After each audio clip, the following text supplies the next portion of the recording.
E aí, gatinhas e gatões, eu sou o Libélula e eu tenho meu próprio Ragnarok, e tá no primeiro link da descrição. E é claro, também se juntem ao nosso Discord. The Marshall King. Ninguém no continente desconhece os atos malignos do grande fora da lei M.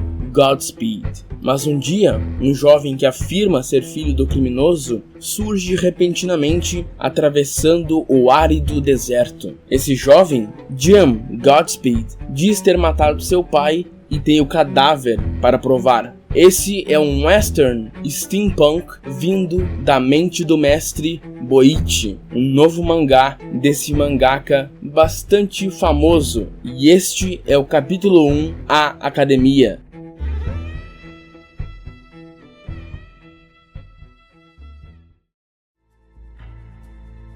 Uma geração vai e outra geração vem, porém a terra para sempre permanece. Eclesiastes, capítulo 1, versículo 4. E essa geração pertencia aos foras da lei. O capítulo começa com um homem fortemente armado conversando com seus parceiros de crime. Ele diz que seu filho está chegando e tem um favor para pedir em nome dele. Um dos capangas diz que eles fariam qualquer coisa pelo grande M. Godspeed, mas ele está preocupado com o pagamento. Mas o Godspeed deixa bem claro que o filho dele vai pagar ele e diz que ele está trazendo por volta de 10 milhões de dólares com ele. Os capangas ficam tudo animado, mas um deles pergunta: Godspeed, você está planejando roubar aquele trem? Se sim, nós iremos lhe ajudar. Tudo que pedimos em troca é uma pequena parte do lucro. E o Godspeed olha no fundo da alma do cara que falou isso, deixando ele e todos os outros paralisados de medo. Ele se sentiu ofendido. Seu desgraçado, tu acha que eu não consigo fazer isso sozinho? O capanga fala que não, o senhor entendeu errado.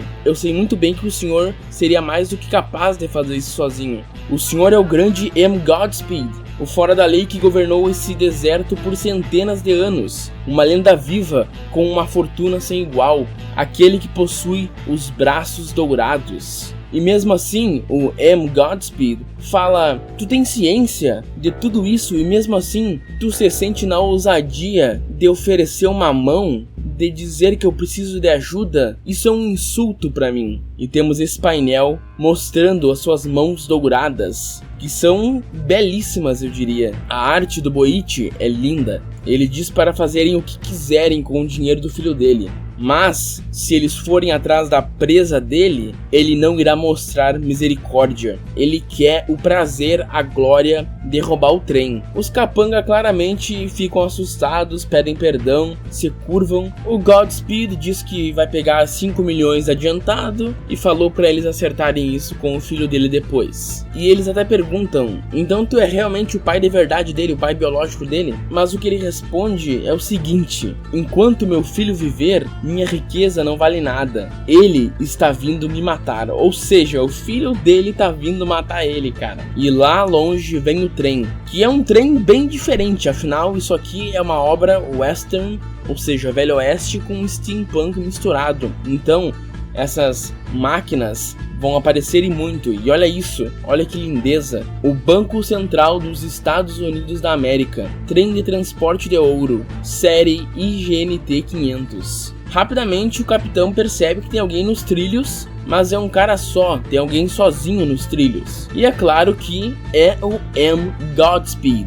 E o capitão conhece ele. Ele desafia o trem, dizendo para ele vir dançar. Mas o capitão lá daquele trem gigantesco diz que eles estavam muito bem preparados para esse tipo de coisa. E eles podem ser apenas um trem de transporte, mas eles estão armados e eles podem dar trabalho até a um navio da guerra. E do topo daquele trem sai um monte de arma, cara. Um monte de arma apontada pro Godspeed, mas ele não tá nem aí. Ele fala que gosta disso, é isso que ele quer. Ele adora quando eles tentam lutar. Mas ele nota uma coisa: enquanto o trem tá vindo, ele olha pra trás. Afinal, ele finalmente chegou. O filho dele está ali. Embora não é mostrado ele, ele diz: ótimo, eu aceito o seu duelo, mas não espere que eu vá me segurar. Mas antes de tudo, é hora de um pouco de diversão e crimes. Ele faz uma proposta pro filho dele antes deles resolverem a situação pessoal.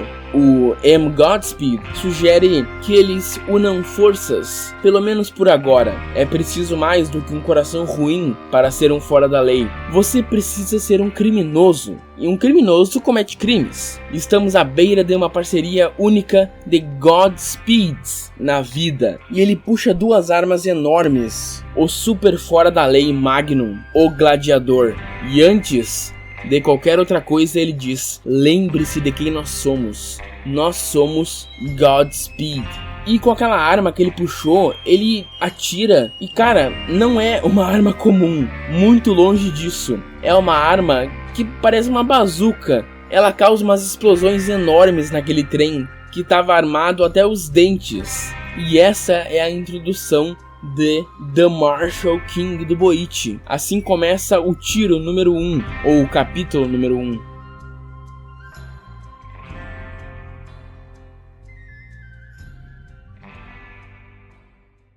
Após isso, 2 meses se passaram e ele chegou naquela cidade. Dirigindo o que parece umas motos que saiu diretamente de Metal Slug, o xerife e seus oficiais enxergam na distância alguém no deserto, um humano carregando um caixão gigantesco. Infelizmente não é o Papaco, mas olha que página da hora do nosso protagonista carregando essa coisa que nada mais é do que uma cruz de metal. Ele tá todo acabado, com calor, com fome, com sede. Ele amaldiçoa o sol até que vai ao chão. E aliás, ele tá pelado. Por algum motivo ele tá pelado, mas eu acho que é por causa do calor. Ele alcança os oficiais e o xerife e eles perguntam: tu cruzou o deserto todo sozinho? E ele diz que sim. Eles acham incrível, inacreditável. Mas antes de qualquer coisa, ele pediu água, né? Ele tá com fome, com sede.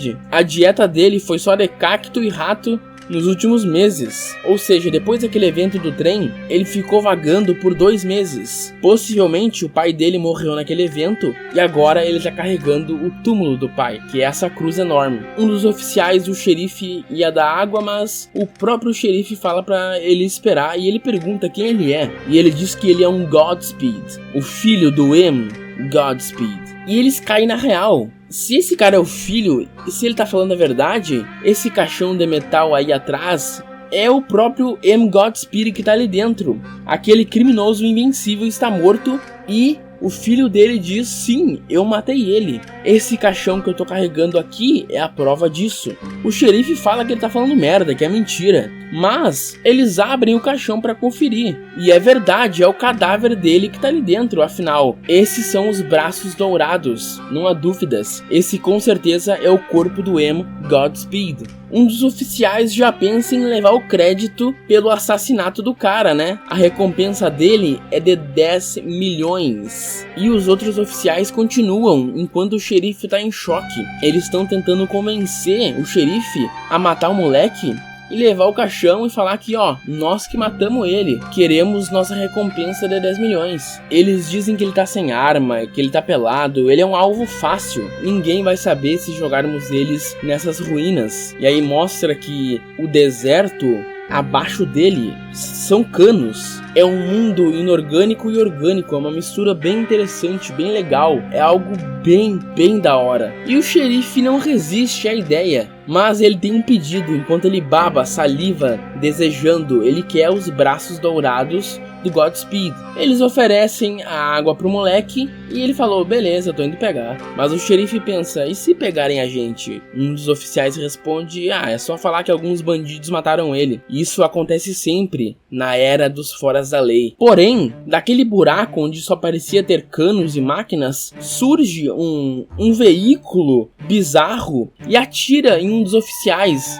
fuzilando ele. E esses caras parecem ser uns caçadores de recompensa. Eles estão matando os oficiais. Eles querem a mesma coisa. Eles querem a fama, a riqueza de capturar o Godspeed. Eles atiram com tudo no xerife, no oficial, mas o xerife consegue ficar vivo com ferimentos leves. Porém, o veículo dele e as motos que eles vieram foram totalmente destruídas. Mas o filho do Godspeed não gostou nem um pouco disso. Ele diz que eles são um bando de abutres, famintos por dinheiro, como ousam enfiar o rabo nos meus problemas. E também falou para não encostarem essas mãos sujas no meu pai. E ele, peladão, numa página incrível, pega a tampa da cruz e simplesmente usa como se fosse uma espada e destrói aquele veículo junto com o corpo dos criminosos. Os criminosos não haviam atirado nele porque acharam que ele era um cadáver, que ele estava quase morrendo, mas agora que viram que ele é uma ameaça, eles começam a fuzilar ele também. Mas não adianta, ele usa a tampa da cruz como um escudo e eles ficam, como assim que ele parou uma bala perfurante de 105mm com a tampa daquele caixão? E o homem, o nosso protagonista, leva a mão dentro do caixão, perto do cadáver de seu pai, e puxa uma Smith & Wesson .40 e mete bala nos vagabundos enquanto usa a tampa de caixão como escudo. E ele fuzila todos eles. Ele não erra um tiro, porém sobrou um vivo porque os tiros pegaram nos caras que estavam na frente dele. E o que ele faz? Ele grita, pula, peladão, com a tampa do caixão, e com uma cruz de metal gigantesca ele desce na cabeça desse criminoso safado, dizendo: eu posso estar à beira da morte, mas vou fazer com que vocês desgraçados nunca se esqueçam do nome do melhor do Oeste, Jim Godspeed. E enquanto isso, o xerife, com um tiro no braço, com um tiro no peito, tá observando tudo isso, observando a grandeza de um cara que acabou de destruir um veículo com a tampa de um caixão e uma .40 iluminado pelo sol. Olha que página sensacional. E ele diz que, cara, era o que ele esperava. Eles iam se matar, não tinha outro jeito. Essa geração é insana. Essa é realmente a era dos foras da lei. E ele fala com o xerife, chamando ele de ladrão. Ele confunde o xerife com o ladrão, mas no final das contas, o xerife queria roubar o pai dele, então o xerife é um ladrão mesmo. E ele pergunta: essa tal de academia é por essas bandas, não é? E o xerife fica desacreditado. Tu não tá falando do Instituto de Treinamento de Delegados do Oeste dos Estados Unidos, né? E ele fala: é isso aí mesmo, eu vou me matricular. O xerife fica indignado, ele diz que aquela academia é só pra elite, para as crianças de delegados e patrulheiros. Tu é o filho do fora da lei mais cruel de todos. Aqueles estudantes vão te matar, esquece, tu não vai ser aceito. Mas aí ele fala: eu tô ligado nisso, mas eles ofereceram uma inscrição especial, não ofereceram? E o xerife fica: E ele complementa: qualquer um pode entrar desde que possam provar que são dignos de ser um delegado. E o trabalho de um delegado é acabar com os foras da lei, não importa quem sejam, certo? E aí o xerife coloca as pecinhas do quebra-cabeça uma junto da outra e se liga: tu tá me dizendo que tu matou teu pai e cruzou com ele num caixão no deserto só para que você pudesse ser matriculado nessa escola de delegados? E ele diz que não é exatamente isso, mas se é isso que você acredita, então Mas uma coisa ele tá certa, ele quer ser um delegado. O xerife continua dizendo: então você planeja entrar nessa academia de elite para que você possa tirar vantagem da recompensa de 10 milhões e se misturar com as outras crianças ricas? Tu tá tentando subir na vida, se livrando da vida de um fora da lei. Ele fala: tu pensa o que tu quiser, meu querido, eu tô nem aí. Só saiba que eu não tô nem aí pra recompensa. E o xerife fica: tu não quer os 10 milhões de dólares? E mais uma vez, em uma página incrível, peladão, iluminado pelo sol, o nosso protagonista Jim Godspeed, e sim, eu vou falar o inglês assim sempre, diz que eliminar foras da lei é só mais um dia de trabalho para um delegado, não é? Nunca foi sobre a recompensa, é pelo trabalho, é por fazer o que é correto.